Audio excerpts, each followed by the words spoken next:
Bonjour à tous et à toutes, merci de nous retrouver plus nombreux chaque semaine pour un résumé de l'actualité en images. Au sommaire de cette semaine, un nouvel espoir de voir libérer Gilad Shalit, les célébrations de la Mimouna, un méga attentat déjoué à Tel Aviv et enfin une série d'attaques terroristes à Alger. C'est parti.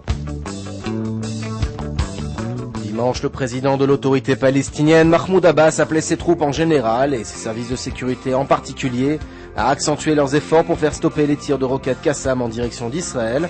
Au même moment, Tsahal frappait une rampe de lancement de roquettes dans le nord de la bande de Gaza pour la première fois depuis des mois. Et puis dimanche, les chrétiens du monde entier célébraient la Pâque. Les caméras d'InfoLive TV ont suivi cet événement dans les rues de la vieille ville de Jérusalem, là exactement où des centaines de pèlerins refont chaque année le chemin du Christ.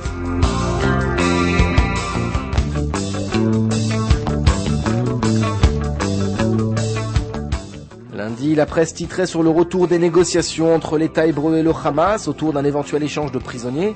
Le mouvement terroriste exige la libération de plus de 1500 prisonniers palestiniens détenus en Israël, dont 500 liés directement à des attentats terroristes meurtriers, et notamment Marwan Barghouti.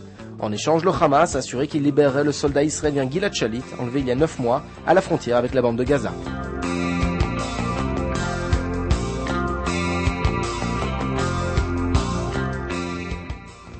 Mardi, les services de sécurité intérieure israéliens révélaient au grand public qu'un attentat de grande ampleur avait été évité de justesse à Tel Aviv.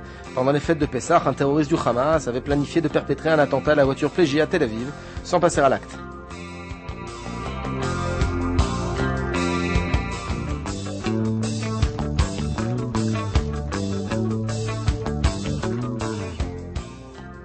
Et puis mardi, on fêtait également dans le monde juif la fin de Pessah par la traditionnelle Mimouna, célébration héritée de la tradition juive marocaine. Véritable festival de saveurs et de couleurs, la Mimouna est devenue une véritable institution en Israël.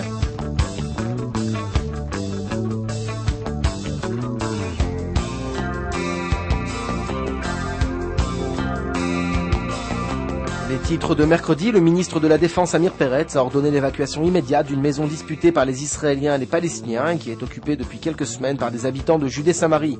L'ordre d'évacuation a provoqué un véritable tollé sur la scène politique israélienne et plus particulièrement à droite.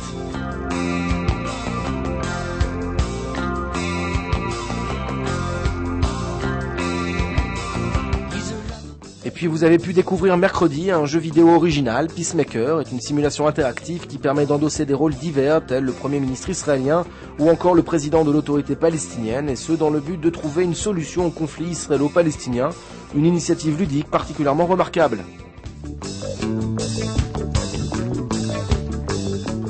Enfin, la semaine s'achève tristement sur un double attentat terroriste à Alger signé par la nébuleuse Al-Qaïda et qui a fait plus d'une trentaine de morts et des centaines de blessés, une journée après exactement l'explosion de 3 bombes humaines à Casablanca au Maroc, et lesquelles programmaient de se faire exploser dans le port de la ville côtière.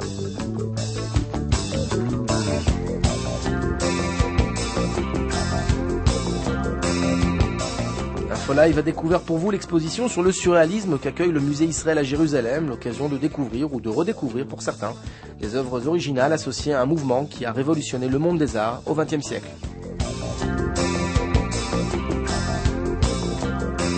C'est tout pour cette semaine, je vous retrouve donc la semaine prochaine pour un nouveau numéro de votre magazine, une semaine en Israël au cœur de l'actualité. Bon week-end à toutes et à tous sur InfoLive TV.